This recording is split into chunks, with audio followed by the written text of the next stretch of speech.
Buenas tardes a todos. Vamos a dar inicio a esta quinta mesa y última del seminario, de esta octava edición, perdón, octava edición del Seminario de Lingüística Forense. Esta mesa es la de herramientas de procesamiento del lenguaje natural para lingüística forense y vamos a tener 4 ponentes, 4 presentaciones y voy a dar la palabra a Daniel Trejo Medina, quien viene de la Facultad de Contaduría y Administración y nos va a presentar el tema Administración del conocimiento aplicado en el dominio jurídico. Adelante, Daniel. Hola, buenas tardes a todos, muchas gracias. En efecto, me toca participar junto con mi colega, el ingeniero Julio César Romero Pérez, en este elemento. Espero ya estén viendo la presentación, ¿es correcto? Sí, ya se está viendo. Excelente. Bueno, pues buenas tardes a todos, gracias por estar en este seminario. Darles un poco de contexto de qué es lo que estamos trabajando en este punto. Digamos que este trabajo tiene ya algún tiempo evaluado y caminando, y lo que estamos tratando de hacer es sacar un beneficio de ese capital intelectual explícito que se tiene en diferentes áreas. Particularmente este es en el tema del área jurídica. ¿Y esto por qué? Bueno, hay diferentes razones. Una de ellas es la interpretación de las leyes que se tienen con base en hechos previos, ¿sí? Normalmente en todos los sistemas jurídicos el tener un elemento estructurado, formal y, como dicen, letra negra, facilita ese proceso de cierta manera, ¿no? Pero, sin embargo, no garantiza que tenga una misma eh, resultado o definición conforme el contexto que estén aplicando los elementos. Bueno, hay diversos trabajos que durante este tiempo he tenido la oportunidad de leer. Digo, el doctor Harold Sierra es toda una personalidad en este campo, el doctor Chris Westphal, que tiene diferentes aplicaciones, no nada más en la base de corpus, pero también en temas de extractores terminológicos, el contexto de palabras y cómo ubicarlo correspondientemente. Y particularmente el doctor José Cruz, que de la Escuela Libre de Derecho en algún momento nos hizo hace un par de años el cuestionamiento de cómo desde la perspectiva del analítico podíamos analizar la filosofía analítica del derecho, ¿sí? Para poder explicar los conceptos de cómo opera un órgano jurídico a partir de sus sentencias y sus posibles vinculaciones. Bueno, hay diferentes trabajos que se tienen desde hace más de 30 años. Menciono algunos nada más como el de Atkinson, Drew, Tiersman, Austin, Swan, Westphal y Lervik, entre otros, y que desde 2004 han tenido ya una aplicación bastante fuerte, iniciando desde una perspectiva de los buscadores, Lucene particularmente, un buscador de software libre, que de entrada nos permitía identificar entidades a partir de sentencias en los Estados Unidos. Cabe mencionar que el modelo que manejan en Estados Unidos o en los países anglos es diferente al románico mexicano, ahí es el case law, entonces, el common law, perdón, que las sentencias son parte de lo que forman los precedentes. Y vaya, tienen los tribunales que tienen cierta competencia en las materias. En el caso de México es un tanto cuanto distinto, aunque está evolucionando a este camino, ¿vale? Ahora, el cómo poder vincular diferentes elementos o asuntos, en este caso sentencias, con respecto a un problema jurídico a resolver es lo que lo hace bastante interesante y vaya, complicado de poder atacar. He visto las conferencias del día de hoy y entiendo que hay diversos abogados. Les ruego no me acaben si tengo algún error en los términos, pero vaya, el objetivo de esto es poder identificar en el tema de un problema jurídico, saber si un precedente tiene una fuerza o no vinculante, ¿sí? Entonces, pero alineado al modelo jurisprudencial mexicano, ¿sí? Nosotros empezamos a trabajar, el ingeniero Julio y un servidor, con una base de lingüística forense particular del MIT de la Universidad de Waterloo, que para diferentes temas de argumentación jurídica y detección de paráfrasis nos permitieron poderlo aplicar. Con la salvedad de que, como ya se ha mencionado en este seminario, pues la lingüística del español es distinta, ¿no? Y con el beneficio del lenguaje legal. ¿Qué fue lo que hicimos o de dónde partimos como esta hipótesis de trabajo? Pues es que las sentencias que estamos analizando, realizadas por diferentes operadores jurídicos, las íbamos a analizar con programación de lenguaje natural y que nos permitiera identificar los elementos o entidades que vincularan en la decisión, en los conceptos jurisprudenciales, es decir, los que usan los jueces en la práctica judicial, las distintas normas y, en consecuencia, los operadores jurídicos. ¿Cómo lo hicimos? En un momento les vamos a mostrar la herramienta, pero partimos de un análisis lingüístico a diferentes decisiones judiciales que han causado ya estado, y particularmente las dictadas por tribunales mexicanos. Toda esta información es pública, la pueden bajar de diferentes sitios, ya sea del Consejo de la Judicatura o en el semanario judicial, ¿sí? Y partimos de un análisis estático para poder hallar los elementos adicionales que nos permitían detectar y sugerir elementos particularmente parecidos y que nos permitieran vincular este conocimiento explícito documentado en estas sentencias. Una vez con este lenguaje natural, nos permitía tener una serie de sugerencias a los elementos. Poder identificar algunas sentencias que tuvieran alguna observancia obligatoria, ya sea por la verticalidad del órgano o solamente por un tema persuasivo para órganos horizontales, ¿sí? Esto nos permitía identificar de alguna manera un elemento seminal para la jurisprudencia a partir de las tesis vinculadas. Ahora, ¿qué es lo que empezamos a hacer? Bueno, de manera en el análisis de todas estas sentencias, tienen una cierta estructura que nos permite analizar cómo están integradas y con cierto lenguaje o como están dispuestas en los documentos, nos permitía identificar los supuestos de hechos, en algunos casos la consecuencia jurídica, en otros casos no era tan inmediato, porque diferentes tribunales tienen una forma que varía un poco en la manera en la cual lo integran, pero sí permitía identificar algunas normas individuales que nos permitían identificar la consecuencia de un caso, ¿sí? El patrón que encontramos nos permite o nos hace una sugerencia de poder observar alguna tendencia que pudiera tener un juez, magistrado o ministro, ¿sí? ¿Basado en qué? Bueno, en los supuestos de los hechos, también podemos identificar lugares, datos personales, cuándo serán proporcionados, los tiempos, fechas, etcétera, que nos permitiera contrastar un fallo obtenido contra un hecho y ver si había una uniformidad dentro del universo que analizamos. Es decir, que una sentencia que un magistrado, por ejemplo, resolviera, fuera muy parecida en un caso parecido. No hay hechos iguales, pero son parecidos y esto nos podía dar una cierta, referencia. No es tan sencillo, como comentamos, es un proyecto que tiene un poco más de un año y prácticamente lo que se tenía trabajado era sentencias públicas. Cuando empezamos a trabajar en esto, estamos hablando de aproximadamente 950 documentos de diferente tamaño, pero los bajamos literalmente a mano. Si tuviéramos algún API que nos pudiera obtenerlo, sería mucho más sencillo y vaya, lo explotaríamos de una mejor manera, ¿no? Otro tema interesante es que hay distintas materias en las cuales se resuelven, pero incluso en materias similares o nada más cambiando el circuito, por ejemplo, los resultados sí empezamos a detectar alguna variación, ¿sí? Entonces, bueno, ese es un tema a resaltar que podemos mejorar. El otro tema importante es que el citado de la jurisprudencia no era consistente en todas las sentencias, lo cual fuimos aprendiendo en el camino. Y vaya, otro tema interesante era la identificación de la norma aplicada. Las leyes van evolucionando continuamente y no siempre teníamos nosotros el acceso a esa evolución legislativa. De manera inicial lo hicimos únicamente con las sentencias, después aprendimos que teníamos que consultar lo que publicaba, bueno, en este caso el Poder Legislativo, para poder vincularla con los resultados, ¿sí? Entonces aquí reconocemos una falta en estos datos que nos pudo haber dado un valor más importante. Otro de los puntos es el poder contar con voces normadas dentro del modelo. Ahorita lo va a mostrar mi colega, pero en el caso de algunas materias, había palabras que nosotros tuvimos que conformar para que tuviera una consistencia y poder mejorar la calidad del producto entregado. Ahora, ¿qué resultados parciales podemos comentarles al día de hoy?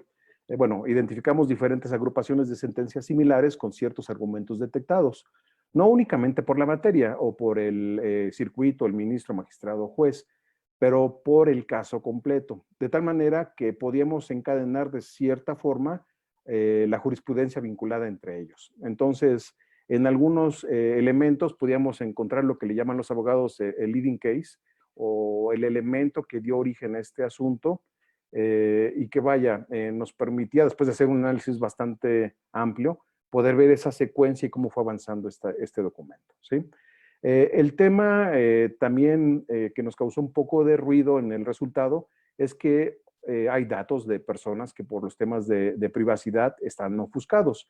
Entonces no se pueden vincular necesariamente al actor completo, pero vaya, sí se presentaban en este caso los presidentes de los circuitos o los ministros o los jueces que estaban en estos elementos.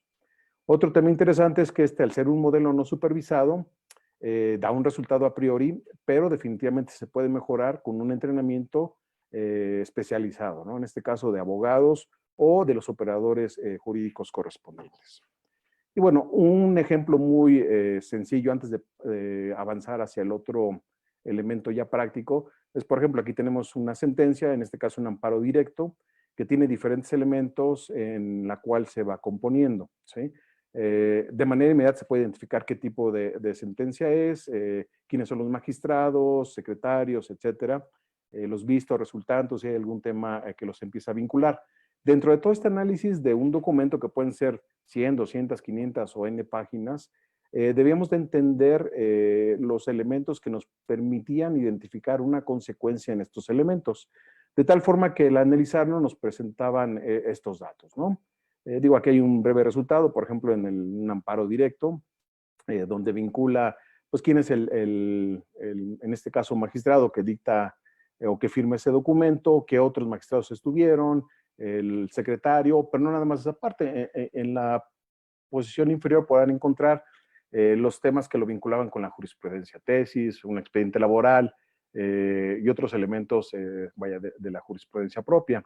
En otros casos vinculaba con otros asuntos que podían ser temas de articulado o normativas y vaya, pudiendo integrar no nada más este elemento, ¿no? Pero vaya, podemos contrastar cualquier elemento nuevo y ver si hay algún precedente que me dé alguna vista o que me evite tener alguna contradicción que como operador jurídico pudiera tener, ¿sí? Bueno, ¿qué otras cosas podemos hacer hacia adelante? Si pudiéramos tener un API para poder integrar esto de manera directa, pues la riqueza es bastante interesante, ¿no? Como comentamos, son un poco menos de 1000 los casos que usamos para el ejemplo, pero vaya, metiéndole una cantidad mayor a este universo de análisis puede mejorar la calidad, ¿sí? El mostrar la red de vínculos hoy día no nada más nos permite ver el precedente o el asunto que se estuvo trabajando, pero también genera ciertos indicadores acerca de los ministros, magistrados, casos de asuntos, la temporalidad que los lleva y la preferencia en la materia, ¿no? Les dejo alguna referencia adicional que les puede servir para este caso. Y me gustaría darle la palabra a mi colega Julio para que pueda mostrar el elemento en vivo, ¿no? Que es prácticamente el tema aplicativo que tenemos de esta parte. Ingeniero, ¿lo dejo?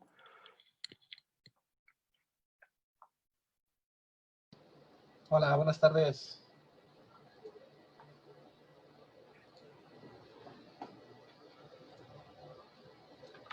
Bueno, vamos a comenzar con la parte práctica del ejercicio.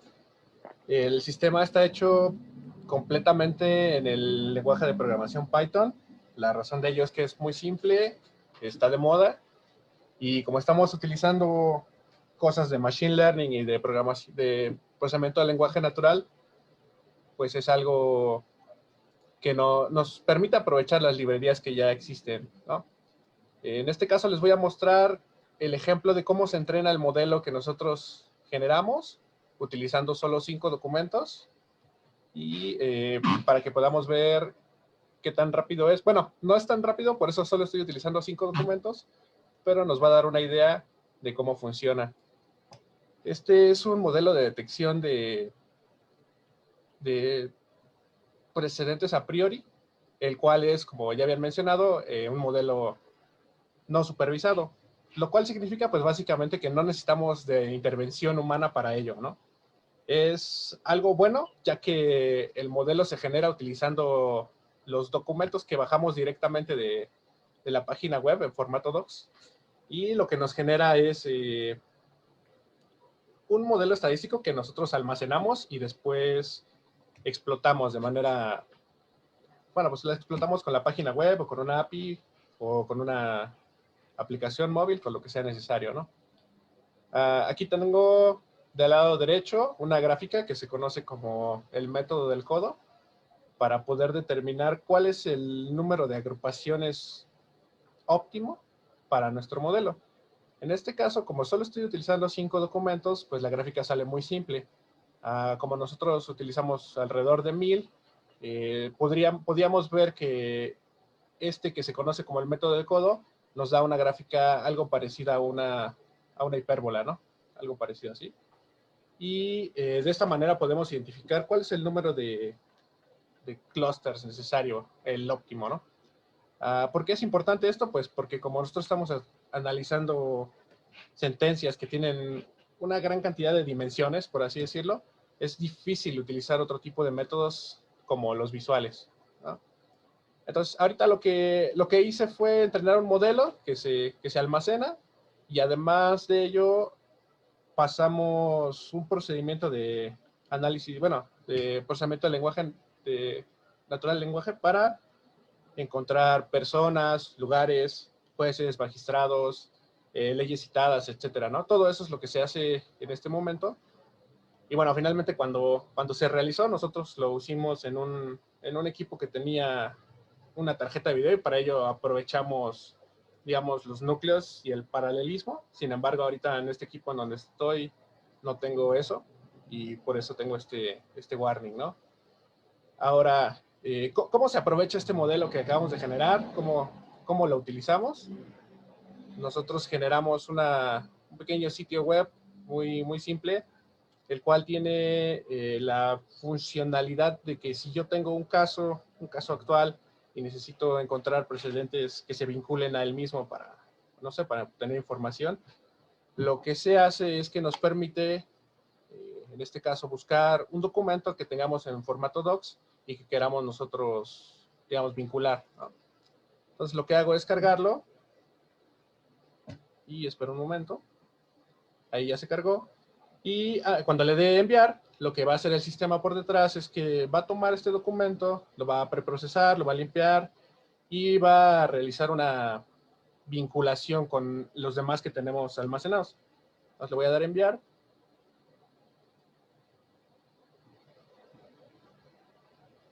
Y bueno, esto es lo que me aparece, ¿no? Le voy a dar a ver alguno.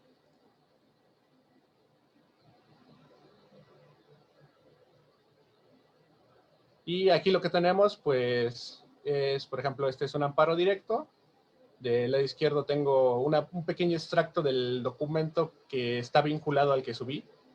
En este caso es el 550-2019. Y del lado derecho lo que ustedes pueden ver es el resultado de este procesamiento del lenguaje natural, ¿no? Encontramos, por ejemplo, si yo le doy clic aquí, encontraremos las personas que son nombradas en este documento, incluyendo a jueces, a magistrados, etcétera, ¿no? Como bien les mencionábamos, este algoritmo es de tipo no supervisado, por lo cual, aunque es bueno, no es perfecto y nos encuentra este tipo pues, de palabras que no son personas, pero a su vez podemos encontrar, por ejemplo, elementos que sí son personas, ¿no?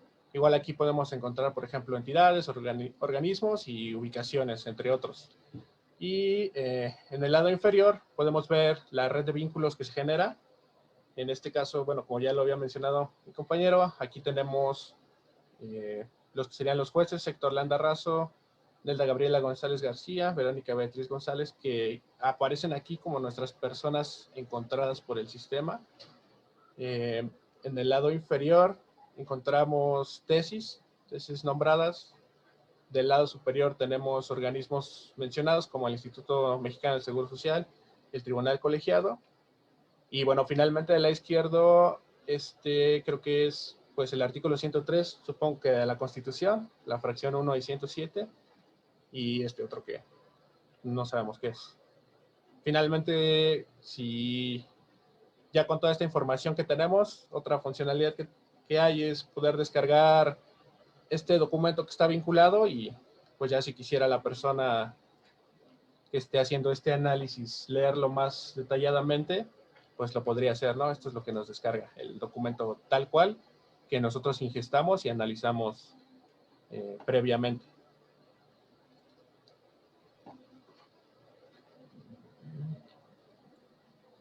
Y bueno, de manera muy breve, doctora Fernanda, estamos concluyendo esta parte para caber dentro de los 20 minutos que nos ofrecieron. Creo que sería todo por lo pronto. No sé si mi colega tenga otro comentario. Pues nada más, muchas gracias por dejarnos participar. Pues, muchísimas gracias a ambos. Sin duda es una herramienta que puede ser de gran apoyo para el mundo jurídico al permitir hacer búsquedas automáticas en una gran cantidad de sentencias y que arroja esta información que también puede ser de gran utilidad. Ahora vamos a pasar a la siguiente ponencia. Esta ponencia es en coautoría de Horacio Jesús Jarquín Vázquez, Manuel Montes y Gómez y Luis Villaseñor Pineda. Ellos son del Instituto Nacional de Astrofísica, Óptica y Electrónica y nos van a presentar detección del lenguaje ofensivo en redes sociales, el contexto en la interpretación de las malas palabras. Adelante, por favor.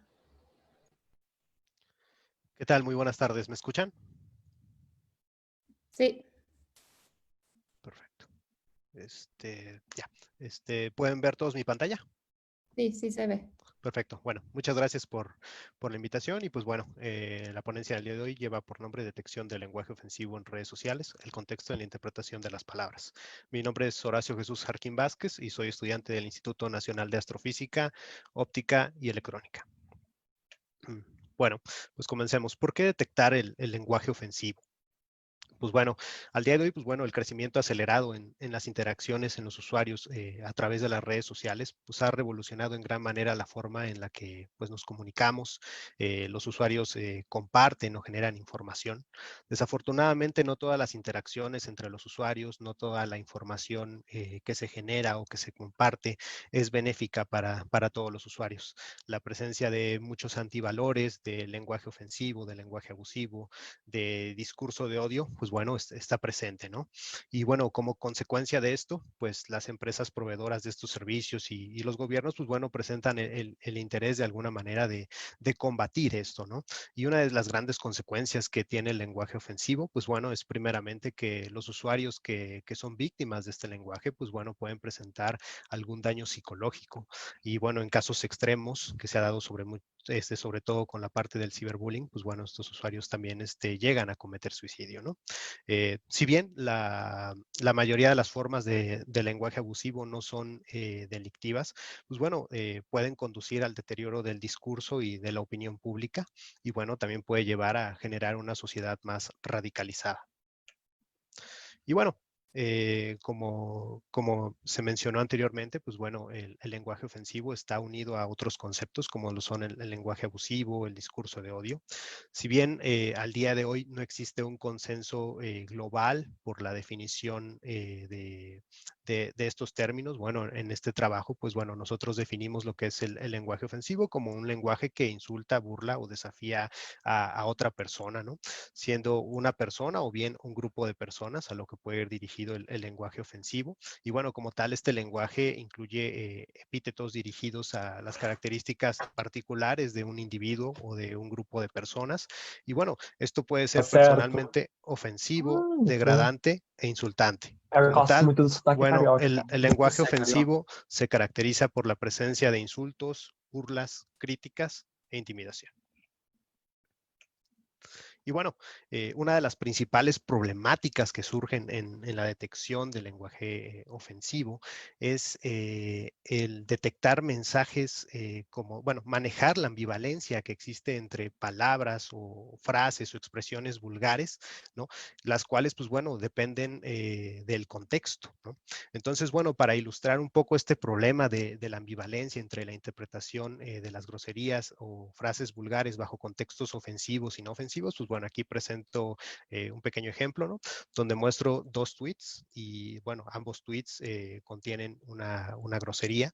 Sin embargo, pues bueno, esta grosería, al menos en el primer tweet, pues bueno, refleja un mensaje que es algo quizá pues ajeno a una ofensa directa hacia una persona o hacia un grupo de personas. Si bien pues es una expresión vulgar, ¿no? Como tal, el tweet pues está escrito vulgarmente, sin embargo, no presenta una ofensa directa, ¿no? En contraparte, pues bueno, el siguiente tweet, pues bueno, está usado para ofender directamente a una persona, ¿no? Entonces, bueno, este es un claro ejemplo de que muchas veces, pues bueno, existe esta ambivalencia entre palabras vulgares y groserías, y bueno, pues el manejo de esta problemática, pues ha sido un problema en esta tarea. Para abordar esta problemática, bueno, lo que nosotros propusimos, pues bueno, es una arquitectura de red neuronal profunda. Como tal, pues bueno, esta arquitectura está basada en un concepto que es la atención. Y como tal, pues bueno, la atención nos sirve para enfocarnos en un pequeño subconjunto de características que son relevantes para la clasificación de la red. Bueno, la arquitectura se muestra en esta figura. Cabe destacar que, bueno, esta arquitectura, este método fue presentado en el Congreso Mexicano de Reconocimiento de Patrones de este año. Y bueno, la arquitectura consta de 4 principales fases. La primera fase es la fase de entrada, la cual está compuesta, pues bueno, por la instancia que recibe de entrada, ¿no? La instancia está compuesta por palabras y las palabras están representadas por un vector de dimensional continuo, ¿no?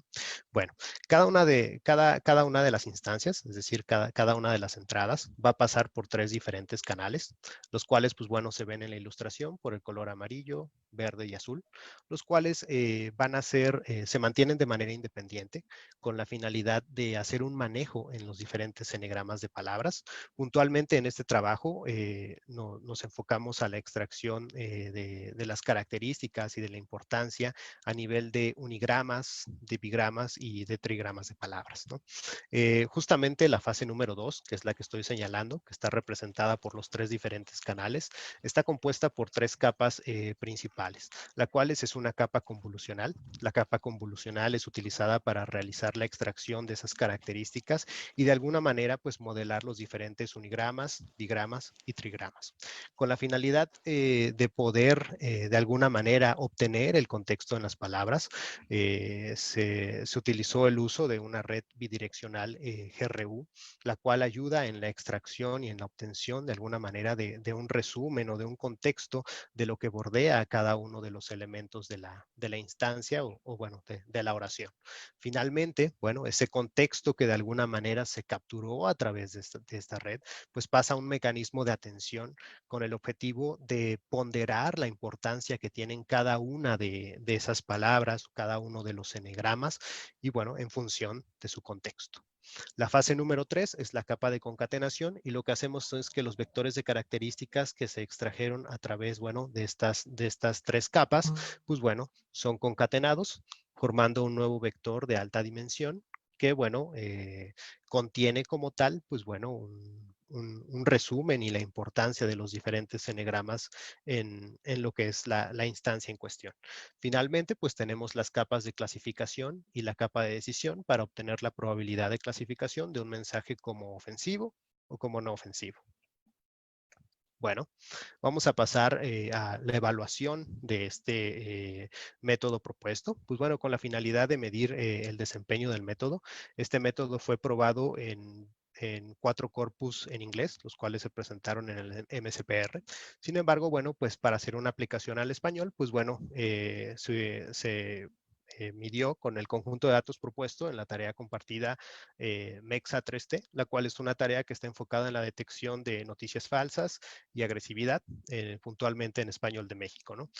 Algo muy importante que hay que destacar, como se mencionó al principio, de lo que queremos abordar es un poco el manejo de la ambivalencia entre las groserías o palabras vulgares, pues es el hecho de que, bueno, en la construcción de este corpus se utilizaron palabras clasificadas como vulgares, más no coloquiales, por el Diccionario de Mexicanismos de la Academia Mexicana de la Lengua, así como, bueno, palabras y hashtags identificados por el Instituto Nacional de la Mujer como potencialmente ofensivos. Para mostrar un poco más acerca de, bueno, la distribución del corpus, la tabla de abajo muestra la distribución del conjunto de datos de entrenamiento y conjunto de datos de prueba sobre la clase que es no agresiva y sobre la clase agresiva, ¿no? Como se puede apreciar en la tabla, bueno, hay un desbalance importante en las clases, particularmente, bueno, la clase de interés, que es la clase agresiva, es la que presenta un menor número de instancias, ¿no? Sin embargo, pues bueno, esto es congruente con la ocurrencia, bueno, de estos ejemplos en la vida real. Bien, pues vamos a pasar a los resultados que hemos tenido. Lo dividí en dos, los resultados cuantitativos y los resultados cualitativos. Y bueno, presentando los resultados cuantitativos, bueno, pues en la tabla de la izquierda presentamos los resultados que se obtuvieron con el método. El método lleva por nombre CNN Group Plus Attention. Esto, bueno, por las tres capas importantes que realizan la extracción de estos vectores de características. Realmente el modelo es un modelo bastante competitivo y compite al nivel de, bueno, representaciones más sofisticadas o representaciones basadas en modelos de lenguaje.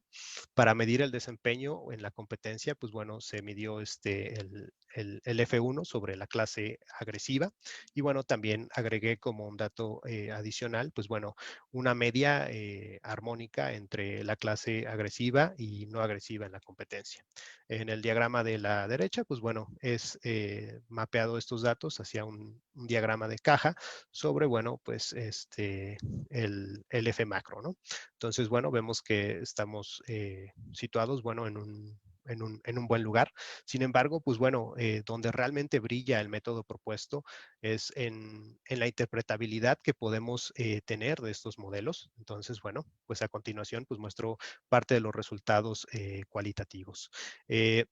Si bien, como le mencioné, la atención nos ayuda a enfocarnos en un subconjunto de características importantes o relevantes para la toma de decisiones, sobre todo, bueno, en las redes neuronales. Pues bueno, aquí presento en mi figura, pues unos mapas de calor, donde muestro ejemplos ofensivos y ejemplos no ofensivos, utilizando, pues bueno, frases, expresiones y groserías potencialmente, pues, vulgares u ofensivas. Y bueno, en la parte del ofensivo podemos ver cómo, de cierta manera, pues bueno, la red o los valores de atención, ¿no? Que son los colores que están más denotados en el color rojo, ¿no? Son mucho más importantes para la clasificación. Podemos ver palabras altisonantes presentes relevantes para la clasificación de esa instancia hacia algo ofensivo. Y en contraparte, bueno, para la clasificación de algo no ofensivo, pues bueno, palabras que difícilmente podrán ser usadas bajo un contexto ofensivo. Sin embargo, también, pues bueno, palabras también vulgares bajo un contexto que a lo mejor es ajeno, a lo mejor dirigido hacia una persona o hacia un grupo, pues también toma un valor de atención mucho menor. Y bueno, con la finalidad de llevar un paso más adelante la detección del lenguaje ofensivo, pues bueno, se realizó la extracción de dos importantes grupos de palabras para esta tarea y se extrajeron propiamente, bueno, de dos grupos, un grupo que son expresiones o palabras intrínsecamente ofensivas y otro grupo que son palabras o expresiones, bueno, ofensivas dependiendo de su contexto. Para ello, pues bueno, se definieron dos reglas de extracción. El uso de estos valores de atención nos llevó a poder encontrar ambos grupos. Y bueno, para extraer el grupo de las expresiones intrínsecamente ofensivas, pues bueno, se extrajeron los valores que presentaron valores de atención elevados y una pequeña desviación estándar, ¿no? Realmente ahí el contexto en el que se encuentran estas palabras o expresiones, al menos sesgadas un poco por el corpus, pues son realmente expresiones que están muy presentes o son muy importantes para la clasificación de un mensaje como ofensivo. Y en contraparte, bueno, pues las palabras o expresiones ofensivas, dependiendo del contexto, pues bueno, su regla es que la desviación estándar debe de ser mayor, ¿no? En contraparte. Lo que queremos medir, como lo mencioné en un principio, pues bueno, es esa ambivalencia en esas palabras, en esas secuencias de palabras y en expresiones. Y bueno, como parte de estos resultados, aquí presento el top 20 de estos grupos de las palabras intrínsecamente ofensivas y ofensivas dependiendo del contexto. Las intrínsecamente ofensivas están representadas, bueno, en esta parte. Están segmentadas por lo que son los unigramas, los bigramas y los trigramas de palabras. Como se puede apreciar, bueno, pues la presencia de insultos, pero sobre todo con la presencia al mismo tiempo de pronombres, pues bueno, es muy común aquí y realmente, pues bueno, han mostrado ser características importantes para detectar este tipo de lenguaje, ¿no? En contraparte, pues bueno, las palabras o expresiones que son ofensivas dependiendo del contexto, pues bueno, están de cierta manera ligadas un poco lejos incluso de la aparición de pronombres o diferentes palabras como mono o como gata, pues bueno, pueden ser usadas en ambos contextos, ¿no? Refiriéndose en buena forma al animal o refiriéndose también respectivamente bueno, a una persona, ¿no? En cuyo caso, pues bueno, pues tiene un uso completamente ofensivo. Y bueno, en conclusión, pues bueno, se propuso una arquitectura de red neuronal profunda basada en atención, la cual, bueno, permitió capturar la importancia de las palabras o de secuencias de palabras de acuerdo a su contexto. Y bueno, mediante el uso de esta arquitectura, pues bueno, pudimos extraer ambos grupos de palabras, las palabras que son intrínsecamente ofensivas y ofensivas dependiendo de su contexto. Y bueno, pues los resultados obtenidos muestran que, bueno, el uso de estos enegramas de palabras es útil para discriminar entre expresiones vulgares, groserías, bajo contextos ofensivos y bajo contextos no ofensivos. Y bueno, en trabajo en curso, pues tenemos lo que es la implementación del método propuesto en otros idiomas. Y bueno, el objetivo es observar la existencia de relaciones entre palabras que quizá las personas pueden utilizar para expresar el lenguaje ofensivo en los idiomas que se estén estudiando, ¿no? Y bueno, finalmente, otra de las cosas con las que se está trabajando, pues bueno, va más relacionado hacia abordar el problema de la polisemia, que está presente en lo que son las representaciones vectoriales continuas de palabras. Y lo que se está proponiendo, pues bueno, es un mecanismo de cierta manera de tomar vectores de características provenientes de diferentes dominios. Estamos proponiendo lo que es un dominio general y un dominio específico, es decir, un dominio totalmente enfocado a detectar el lenguaje ofensivo y un dominio a lo mejor general de uso. Y con la combinación de ambas, pues bueno, el modelo de la red neuronal, pues de cierta forma pueda tener un mejor desempeño y nutrirse y tomar lo mejor de ambas partes, ¿no? Y bueno, pues aquí está mi información de contactos. Si alguien quiere ir a leer un poco más, adentrarse un poco más en el método que acabé de mencionar, pues puede ir a esta referencia. Y también, bueno, si alguien quiere ver un poco más la naturaleza del corpus y ver más a fondo cómo se construyó el corpus de agresividad mexicano, pues bueno, puede ir a esta referencia. Y pues bueno, sería todo por mi parte. Y muchas gracias. Muchas gracias, Horacio. Un trabajo muy interesante y creo que un claro ejemplo de la aplicación del conocimiento desarrollado en otras áreas, como específicamente la inteligencia artificial, para su aplicación en el área de la lingüística forense y que permite clasificar y diferenciar entre estos mensajes ofensivos y no ofensivos, a pesar de la complejidad que implica este fenómeno. Entonces, muchas gracias. Ahora vamos a dar la palabra al doctor Gerardo Sierra Martínez, quien va a presentar un trabajo en coautoría con Tonatiu Hernández García. El doctor Gerardo Sierra de Ingeniería Lingüística del Instituto de Ingeniería y Tonatiu Hernández García proviene de la Facultad de Estudios Superiores de Acatlán.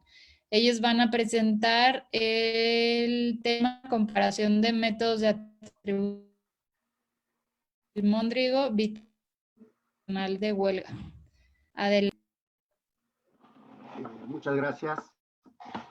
Pues bueno, me toca al último y la verdad está en que ya hay algunas cosas que son repetidas por las pláticas previas, pero bueno, también el enfoque aquí es diferente y el proyecto también pues lo es, ¿no?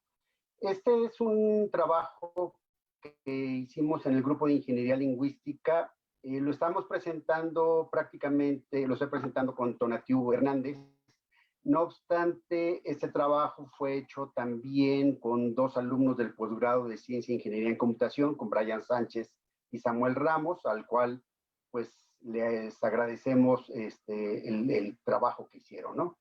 Entonces, el tema como tal es sobre atribución de autoría, ya lo acaba de decir justamente Daniel. La atribución de autoría es una tarea de la lingüística forense y tiene como objetivo identificar, entre otras cosas, si un texto puede ser atribuido a un autor entre un conjunto de posibles sospechosos. Realmente hay varias tareas de la lingüística forense y bueno, digo, de la atribución de autoría, es una. Los métodos buscan una medida que permita justamente diferenciar el conjunto de autores y seleccionar el que más corresponde. Se busca de alguna manera detectar una huella digital estilométrica. Si bien la estilometría es una disciplina que cuantifica los textos y lo que buscamos son unidades cuantificables, que estas unidades cuantificables están fuera del uso que lo es el autor, son únicos para cada autor. También, como lo mencionaron, sucede que un mismo autor puede tener varias medidas o características estilométricas. Entonces, lo que sí es que el estilo del texto normalmente se tienen un conjunto de patrones que son medibles y de alguna manera se puede comparar con otros autores y de esta manera llegar a determinar cuál es la autoría, quién es el autor del texto. El problema que vamos a platicar es justamente sobre el Móndrigo. El Móndrigo, como su título lo dice, el Móndrigo Bitácora del Consejo Nacional de Huelga. Es un libelo difamatorio, en el sentido que se le supuestamente adjudica a uno de los líderes estudiantiles, pero en realidad fue escrita por ideólogos de la policía por órdenes de la Secretaría de Gobernación. Y en este escrito se mezcla información real sobre asambleas y marchas con mentiras, burlas, difamaciones. Las investigaciones mostraban que había dos testigos sospechosos. El primero de ellos, Jorge Joseph Piedra, y el segundo de ellos, Emilio Uranga.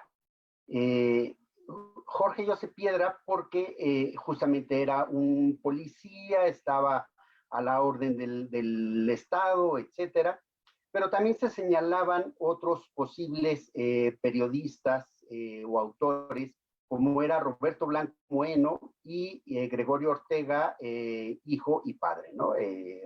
Hernández y Molina. Todos ellos eran periodistas favorables al régimen de ese entonces y todos desempeñaban el oficio de la escritura, por lo cual fue fácil encontrar muestras de sus escritos que pudiéramos saber que realmente los habían escrito ellos, artículos, introducciones de libros, entre otros tipos de textos. Para realizarlo utilizamos Sauté. Sauté es una aplicación del grupo de ingeniería lingüística que desarrollamos con Fernanda López y Julián Solórzano. Es una aplicación que puede ser utilizada libremente, está en línea. Los autores o quien quiera lo puede subir sus documentos vía el gestor de corpus. Actualmente Sauté ya inclusive lo estamos en la etapa final del trámite de examen de fondo para la concesión de patente, lo cual es una cuestión muy positiva. Y bueno, pues está a la disposición gratuita de cualquiera que lo quiera usar. Simplemente entrando a la página correspondiente. Es un sistema accesible entonces en línea desde cualquier computadora, nada más lo único que necesitan ya es la conexión a internet y ustedes lo que pueden hacer es, entre otras cosas, identificar un usuario, que es lo que nosotros queremos ahorita, viendo las similitudes en un conjunto de documentos con base en distintos marcadores estilométricos, que esto es lo que permite prácticamente Sauté. Sabemos que el estilo escrito es una combinación de definiciones consistentes en los diferentes niveles lingüísticos de un autor.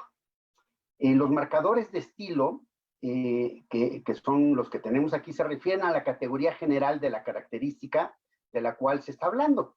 Son unidades que se pueden cuantificar, que pueden mostrar con exactitud el estilo del texto, considerando justamente estos marcadores. Entonces, estamos viendo Sauté, y Sauté lo que nos muestra son una serie de marcadores predeterminados, los cuales nosotros podemos seleccionar el que queramos. En realidad, la literatura mundial señala más de 100 marcadores estilométricos. Sin embargo, en Sauté decidimos escoger estos, hay unos 6 o 7 más en la parte inferior, porque los consideramos los más relevantes o los más comúnmente usados.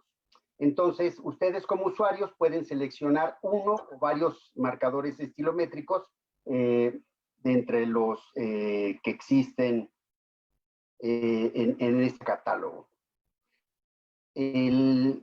Puse además del lado izquierdo un índice que no se ve como tal en Sauté, pero es el que vamos a utilizar voy a utilizar más adelante en esta presentación.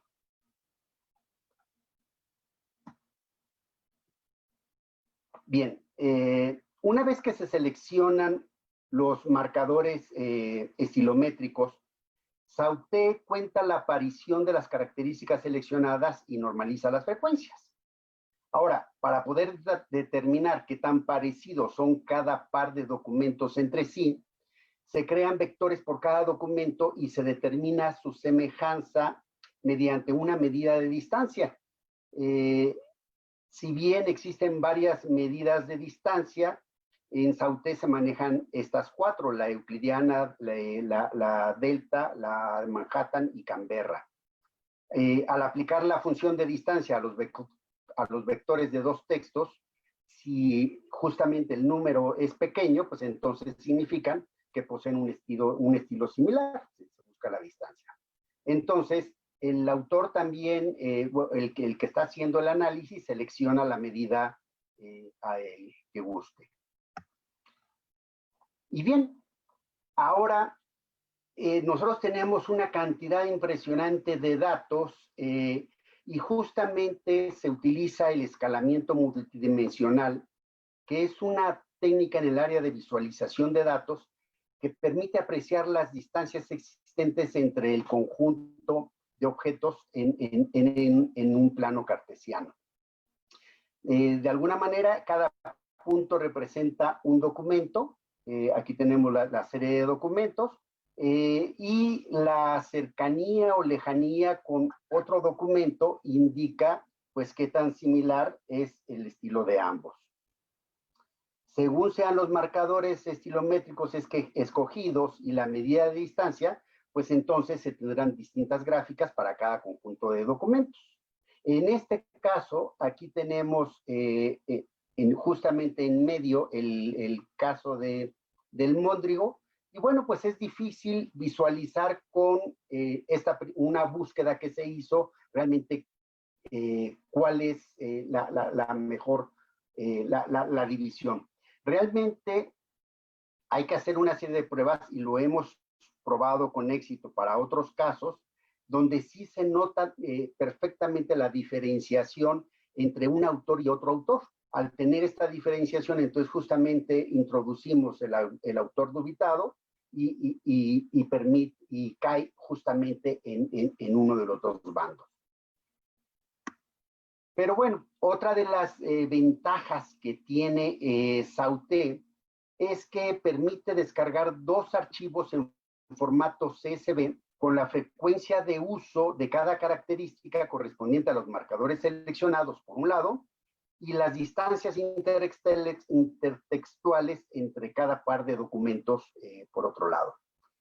Justamente la extracción de características o vectorización del texto ya nos va a permitir convertir el lenguaje en números y de esta manera pues ya lo entiende la computadora. Aquí vemos del lado izquierdo el índice de la obra o autor, y en la parte superior la característica estilométrica que se cuantifica, que en este caso es longitud de palabras y el valor numérico que corresponde. Estos valores permiten medir la distancia entre vectores y usarse en métodos más sofisticados, como el aprendizaje de máquina y el reconocimiento de patrones. Además, valores como datos como estos nos permiten encontrar otro tipo de gráficas. Si bien el estilo del escrito es multidimensional, podemos seleccionar solamente una característica y graficarla. Si la graficamos, nos va a dar aproximaciones intuitivas, pero esto no es muy útil para perfilados precisos. Aquí podemos ver que tenemos el móndrigo en azul. Evidentemente, la longitud del texto es muy diferente en el caso del móndrigo contra los otros textos que conseguimos, pero podemos ver que sus características son más o menos similares en el caso de este que está en negro, que es Jorge Joseph, y este que está en, este es el verde, Gregorio Ortega Molina. ¿De acuerdo? Ok. Ahora, utilizando justamente estos vectores, nosotros usamos otros métodos, basándonos en los vectores que ya nos proporciona Sauté. El primer método que usamos es el famoso Bag of Words, BOW por sus siglas en inglés, o bolsa de palabras. Esta es una representación del texto y una simple medida de ocurrencia de palabras. Simplemente se cuentan las veces que ocurre cada una de las palabras. Típicamente con esto se conforma un diccionario con todas las palabras, y con ello se pueden analizar los distintos documentos, donde cada una de esas palabras es justamente una característica. Se usan distancias entre vectores para saber qué obras o autores son más cercanos, de tal manera que una distancia pequeña, como ya lo había dicho, entre dos autores vectorizados equivale a una posible relación de autoría. Los métodos que utilizamos con bolsas de palabras es el método de Kilgarriff y el de delta de Burrows. El método de Kilgarriff es propuesto justamente por Adam Kilgarriff, que desgraciadamente falleció, e introduce la idea de distancia entre textos, que supone que si un autor escribe dos textos y ambos se comparan, la distancia entre ellos debe ser muy pequeña o suficientemente pequeña, y de esta manera puede llegarse a la conclusión de que ambos textos provienen del mismo autor. De acuerdo con el método de Kilgarriff, se busca la menor distancia con chi cuadrada entre los textos de cada autor con el texto en disputa. Tomamos las 500 palabras más comunes de los textos y obtuvimos los resultados, y donde podemos observar que justamente Jorge Joseph es el que ofrece la menor distancia, seguido por Emilio Uranga, y el menos probable es Roberto Blanco Moeno.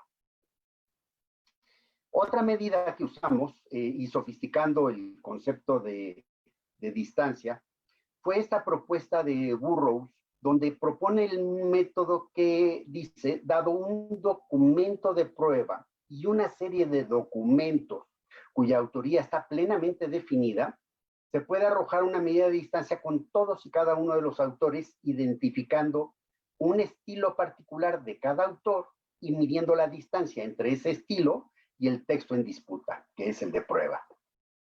Esta medida justamente se llama delta, y como todo lo demás, entre más pequeña, pues más certeza habrá del origen de ese texto.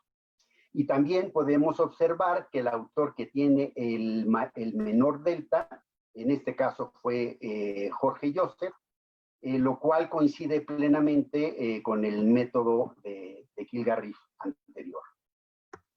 Entre otros métodos que tenemos, se tiene ya los métodos de aprendizaje supervisado y no supervisado. Ya lo han hablado, pero bueno, nada más redondeo. El aprendizaje supervisado etiqueta cada vector con el nombre del autor correspondiente. Y se realiza un entrenamiento donde un algoritmo aprende a relacionar un tipo de datos con una etiqueta. Usamos una máquina de soporte vectorial, SVM por sus siglas en inglés, que construye un hiperplano que separa los datos de cada autor en un conjunto distinto y aprende a reconocer el estilo de escritura de cada autor. Cuando se le presenta el texto de autoría, entonces de autoría desconocida, la máquina de soporte vectorial analiza los nuevos datos y señala a cuáles de las divisiones creadas por el hiperplano pertenecen los nuevos datos. Simplemente para darnos una idea, con la máquina de soporte vectorial y los datos de Sauté, se genera un hiperplano de 27 dimensiones. Por aprendizaje no supervisado, por el contrario, no se usan etiquetas, y aquí lo que usamos es K-medias, que separa los datos en clústeres o grupos, donde cada autor es un grupo distinto. Y al recibir nuevos datos se le asigna el clúster que esté con el que esté más probable. Aquí nada más un breve esquema donde se muestra el flujo de trabajo para una atribución de autoría con textos de autoría comprobada, donde se entrena el modelo de atribución, y cuando el modelo de atribución recibe los datos de un texto de autoría desconocida, pues entonces nos indica cuál es el autor más probable. Bueno, pues utilizan librerías de Python. Nosotros ha dicho que el primero era con máquinas con Support Vector Machines. Entonces, este es un problema clásico de clasificación de textos, y en este caso se tiene la identificación de autoría. Mediante la clasificación multiclase de OVR, esto es uno contra el resto, se hace una predicción para cada tipo de kernel y se utilizan los vectores de características que provee la herramienta de Sauté. Se hizo un ranking con los mejores resultados de las funciones del kernel, que fue lineal, polinomial, RDF y sigmoide, identificando en el entrenamiento el que tuviera mayor precisión. Y bueno, pues podemos ver justamente los valores más altos, en muchos de ellos corresponden justamente a Jorge y Joseph. Estos son un poco menores, estos son arriba del 50%. Bueno, también hay otros posibles, pero la mayoría cae otra vez en Jorge y Joseph. Entonces, la otra fue a través de K-medias. Entonces, tratamos de clasificar los documentos en clústeres o agrupaciones, y verificamos dos cosas. Uno, si los 5 autores en efecto pertenecen a 5 agrupaciones distintas, y si el texto en disputa queda dentro de una de esas 5 agrupaciones, que es el segundo, lo que establecería, de acuerdo a este método, pues ya su autoría. Esta clasificación la hicimos entonces con este algoritmo de aprendizaje no supervisado, K-medias, y con los vectores de características, uno por autor, utilizamos definimos 5 grupos, 5 clústeres para clasificar estos 6 vectores. Las características que extrajimos en forma de vector son el vector léxico, donde son palabras por oración de cada autor, omitiendo la puntuación, y el vector bow, que utiliza el modelo de bolsa de palabras, pero en este caso utilizamos las 10 palabras más comunes encontradas en todos los corpus y las usamos como características del vector. Y podemos ver, cosa muy curiosa, justamente tenemos los 5 grupos, pero en el mismo grupo está Jorge y Joseph con el Mondrigo. Con esto, ya casi termino. Entonces, pudimos ver que el autor definitivamente es Jorge Joseph. Es un policía que utilizó, de hecho, informes de sus espías desplegados en Ciudad Universitaria, en mítines y asambleas, para crear este pastiche ideológico que tenía como fin desinformar y confundir a la población. El Móndrigo en su momento fue repartido casa por casa, regalado en los mítines del partido oficial y en algunos puestos de periódicos. Si bien ya se suponía que Jorge Joseph era el autor, aquí podemos ver que con métodos no subjetivos, científicos, confiables, se puede proporcionar una evidencia de la autoría falsamente atribuida a un estudiante que no tenía ver en el entierro. Todo este reporte nosotros lo hicimos para un cuasi homónimo mío, Gerardo Martínez, que es un periodista que trabaja en el Universal y escribió en el Confabulario, que es el suplemento cultural, la crónica periodística, y ahí mismo pueden ustedes encontrar el informe completo del GIL. Pues con esto termino. Muchísimas gracias. Lo único que necesito es stop share. Ya está. Gracias, Gerardo. Pues un ejemplo de cómo se puede aplicar Sauté en un caso real de atribución de autoría. Ahora vamos a pasar a la etapa de preguntas y lo que hice fue agrupar las diferentes preguntas que colocaron en el chat del Zoom y las voy a ir haciendo todas juntas a cada uno de los ponentes y les pediría a cada ponente que si por favor puede ser breve y intentando contestar la mayoría de las preguntas. Para Daniel Trejo, dicen la parte científica, ¿en qué parte quedaría? Ya que al igual la ciencia muestra la capacidad de las variantes y patrones en actos técnicas que se apegan al hecho. Yo creo que la lingüística es una gran ciencia. Y en el análisis de sentencias, ¿no supone un problema el propio lenguaje jurídico, las características discursivas como redacción enrevesada, frases y párrafos mal puntuados, que provocan pérdida de referentes, de referencias, por ejemplo, todo aquello que cuestiona el movimiento del lenguaje claro en el ámbito de la justicia y de la administración en general? Si quieres contestar, Daniel. Claro, quizá empezando por la última. Consideramos que incluso lo hizo más sencillo lo rebuscado de cierta manera, porque digamos que limpiar, déjenme usar lo que era basura, o sea, que no aportaba valor, era más sencillo, fue más sencillo. Hay una cierta estructura y hay un cierto modelo de citado. Entonces, no lo hace más complicado para el análisis, sí lo hace más complicado para procesar.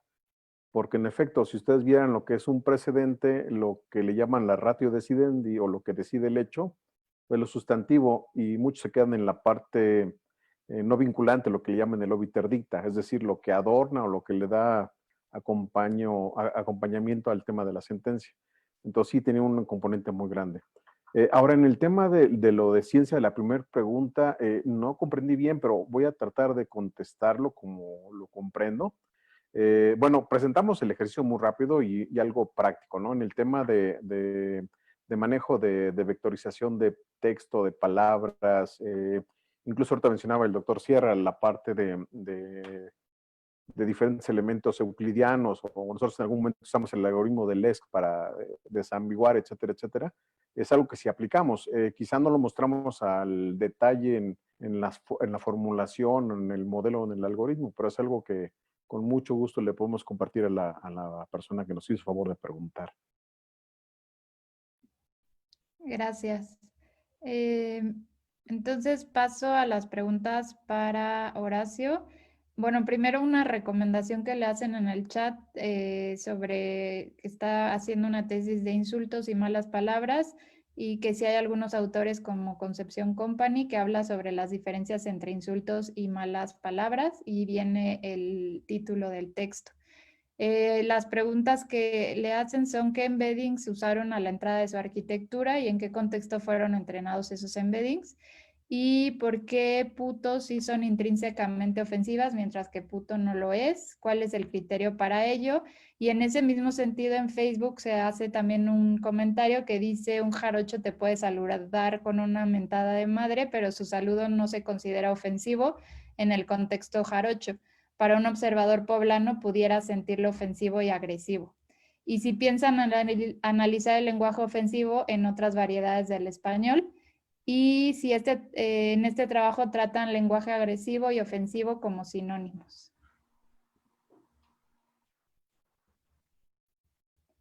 Sí, ok, doy respuesta. Con respecto a los embeddings que utilicé un modelo preentrenado. Idealmente, como lo planteé a trabajo futuro, pues bueno, la idea es también partir de un contexto específico. Entonces, bueno, los embeddings que ocupé fue el modelo preentrenado con FastText, el modelo que tiene, bueno, los modelos que tienen disponibles en más de 158 idiomas. Ocupé esos y bueno, un poco más para estandarizar la aplicación a otros idiomas, ¿no? Cosa que ya estamos llevando actualmente. Ok, bueno, doy paso a la siguiente pregunta. Con respecto a el por qué la palabra putos aparecía en el contexto inherentemente o intrínsecamente ofensivo y la palabra puto en el contexto, ofensivo dependiendo del contexto. Como hice un hincapié, todas esas palabras o expresiones fueron obtenidas a partir de un único corpus.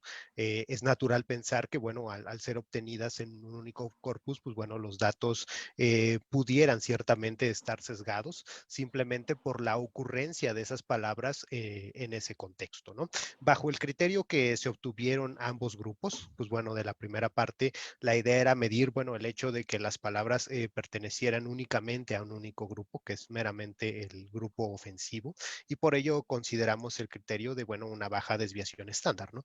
En contraparte, pues bueno, medir la ambivalencia de esas palabras, bueno, el criterio que se tomó fue una alta desviación estándar. Bueno, doy paso a la siguiente pregunta, que es con respecto a la aplicación en otras variantes, ¿no?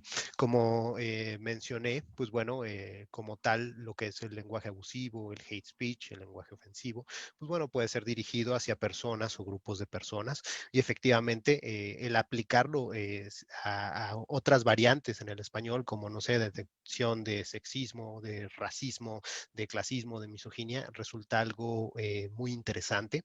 De hecho, parte de los mecanismos de atención y la extracción de esas palabras pueden ayudar como diccionarios base para la construcción primeramente de esos corpus y, bueno, analizar estos datos. De hecho, ese es un aspecto muy interesante. Y dando paso a la última pregunta, si el uso de ofensivo y agresivo lo ocupamos como un sinónimo. Como antes lo mencioné, pues bueno, los conceptos o como tal no existe un consenso global, pero dentro de la definición que nosotros ocupamos, al menos ese corpus entra dentro de nuestra definición y bueno, para efectos de ampliar este trabajo al español, fue que decidimos incluirlo. Y por último, muchas gracias a la persona que me hizo la recomendación. Ya tomé nota, creo que es algo realmente muy interesante y bueno, ya lo digo muchas veces, la interpretación siempre va a depender del contexto en el que se encuentre y creo que eso va muy de la mano con respecto a la persona que hizo el comentario de que, bueno, un jarocho te puede saludar recordándote tu 10 de mayo. Pues bueno, creo que ahí son muchos aspectos, ¿no? Porque ahí influye mucho en gran manera la cultura o incluso también por ejemplo, que la persona la veas cara a cara y ves que como que te da una sonrisa o te da un acento o la tonalidad, pues bueno, a lo mejor si tú ves otras modalidades, puedes a lo mejor interpretarlo de que a lo mejor no te quisiera a lo mejor ofender, ¿no? En contraparte, si solo manejas texto plano y consideras meramente así la expresión de que te están recordando tu 10 de mayo, pues bueno, las cosas pueden cambiar un poco más ese matiz hacia algo ofensivo, ¿no? Pero sí, naturalmente estas clasificaciones siempre van a ser dependientes, independientemente del contexto en el que se encuentren, pues bueno, también el aspecto cultural y social va a influir para la clasificación de estos mensajes y es ahí que, bueno, pues también es una dificultad. Y bueno, creo que por mi parte respondí a todas. Muchas gracias. Sí, muchas gracias. Y finalmente, para Gerardo, Preguntan si Sauté utiliza todas las características o utilizan algún método de selección de características. Y también preguntan por qué ignorar la puntuación, supongo que en el caso que comentaste. Y si existe un número límite de autores por atribuir o perfilar. Y si los textos son escritos en épocas diferentes por el mismo autor, la variable tiempo, ¿cómo influye? ¿Qué método de atribución de los presentados es el más potente? A ver, Sauté no es que utilice todas las características, o sea, Sauté presenta 26 características que justamente tú puedes seleccionar, ya sea una o combinadas de forma individual o en función del tipo de estudio. Entonces, en este sentido, Sauté nada más te describe cuáles son las características que te permite hacer el análisis. Lo que pasa es que Sauté te permite subir tu texto y de alguna manera lo preprocesa para poder hacer la detección de las características que te interesan. Si te interesa, y esto va relacionado con lo del signo de la puntuación, si te interesan los signos de puntuación, entonces seleccionas la de signos de puntuación y esa es la que vas a analizar. Pero si te interesa analizar partes de la oración, por ejemplo, también ya tiene, cuando subiste tus documentos, Sauté te los da ya con sus partes de la oración bien definidas y de esta manera, bueno, lo analizas.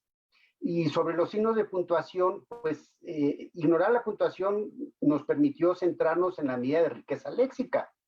Y bueno, pues es justamente, normalmente se utiliza mucho en la parte de bag of words, que es lo que lo utilizamos ahí. Pero en bag of words es un caso muy particular, es uno de los tantos métodos que hicimos.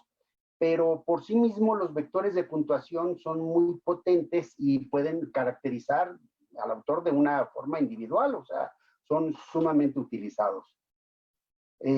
A ver, ¿qué otra pregunta había? De los métodos, ¿cuál es el más potente? No, esta era una de las preguntas. En sí, los métodos de atribución de autoría tienen una ventaja que son muy fiables y robustos. Sin embargo, cuando ya estás manejando una gran cantidad de datos y tienes una alta dimensionalidad que sí te puede causar problemas para las características kilométricas, bueno, justamente las técnicas de aprendizaje de máquina pues son una excelente opción utilizada en el estado del arte. La ventaja que tienes es que tú ya puedes utilizar los datos que te proporciona Sauté en cuanto a los vectores, la vectorización. Está más pensada para Sauté está pensado para aquel que no maneja como tal los programas como Python, los SVMs, los Camedias, o sea, todas las técnicas o modelos de aprendizaje supervisado y no supervisado. Entonces, eso es lo que permite Sauté y lo que mostramos es cómo lo puede usar Sauté. Sobre textos escritos en épocas diferentes por el mismo autor. Hemos comprobado que el estilo escrito de un autor sí cambia a través del tiempo. De hecho, uno de los primeros experimentos que hicimos con Sauté fue analizar a varios autores latinoamericanos que captamos su obra en 3 etapas del tiempo. No solamente, bueno, esto por un lado, sí influye, pero también buscamos si estos autores habían vivido en diferentes lugares. Entonces, también analizar sus textos según la ubicación donde habían vivido, si eso les influía. Entonces, sí todo esto influye de alguna manera, pero técnicas como la riqueza de vocabulario y el etiquetado post de partes de la oración permite reconocer un autor aún con estos cambios. La solución es que entre más textos de autoría tengamos comprobada, pues sería mucho mejor. Si se pueden conseguir textos, entonces el chiste es conseguir los textos ordenados. Y no sé si hay alguna pregunta que me faltó. No, creo que eran todas. Si son todas y si se me pasó alguna, bueno, pues perdón, pero bueno, ya también estamos en el límite del tiempo. Sí. Muchas gracias. Gracias, Gerardo. Pues con esta mesa finalizamos la 8ª edición del Seminario de Lingüística Forense de la UNAM y queremos agradecer el apoyo de los estudiantes que son parte del Seminario de Lingüística Forense y que han estado pendientes y apoyando en todo el proceso de organización. También queremos agradecer al ingeniero Luis Flores, quien nos ha estado apoyando durante toda esta jornada en las cuestiones técnicas y que nos ha permitido que este seminario fluya sin contratiempos. También un agradecimiento a todos los asistentes de este seminario que por primera vez se lleva a cabo de manera virtual. Como ya lo mencionó el doctor Sierra en la inauguración, a pesar de la situación adversa que estamos viviendo actualmente, la necesidad de llevar a cabo este seminario virtualmente nos ha dado la oportunidad de llegar no solo a otros estados de la República, sino a otros países como España, Colombia, Brasil, Argentina y algunos otros que nos saludaron por el chat del Zoom, que de otra manera no hubiera sido posible. Así que, como bien dice el refrán, no hay mal que por bien no venga, y sin duda esta pandemia ha servido para fortalecer el seminario. A lo largo de estas 5 mesas se han presentado trabajos muy interesantes y novedosos en diferentes áreas de la lingüística forense, específicamente el perfilamiento lingüístico, la fonética y acústica forense, el discurso legal, el lenguaje testimonial y ahora en la última mesa las herramientas generadas desde el área del procesamiento del lenguaje natural para su uso en lingüística forense. Todos estos trabajos significan un esfuerzo por consolidar el área de lingüística forense en el mundo hispano. Desde que iniciamos este seminario, tanto Gerardo como yo teníamos la idea de que se convirtiera en un espacio de intercambio de conocimientos alrededor de la lingüística forense y estoy convencida que con cada edición hemos ido consolidando esta idea. Una muestra de ello son las diversas instituciones que participaron en esta edición. Dentro de la UNAM, la participación de diferentes dependencias como la Facultad de Filosofía y Letras, la ENALT, la Facultad de Medicina, la Facultad de Contaduría y Administración, el Instituto de Ingeniería, el IMAS y la FES Acatlán. A nivel nacional, instituciones y universidades como el INAOE, Flaxo, la Universidad de Guanajuato, la UAM, la Benemérita Universidad Autónoma de Puebla, la Universidad Autónoma Metropolitana, la Universidad de Guadalajara y la participación de asociaciones internacionales como la Asociación Internacional de Intérpretes de Conferencias y el Spanish Fluency Programs, Comparative Forensic Linguistics. Y bueno, es así como el día de hoy, 10 de septiembre de 2020, concluimos satisfactoriamente una edición más del Seminario de Lingüística Forense y los invitamos a todos a participar el próximo año en la edición del Coloquio de Lingüística Computacional, es la 10ª edición, que es un evento que podríamos decir es hermano de este seminario, y en 2022 en la 9ª edición del Seminario de Lingüística Forense. Muchas gracias a todos por su asistencia.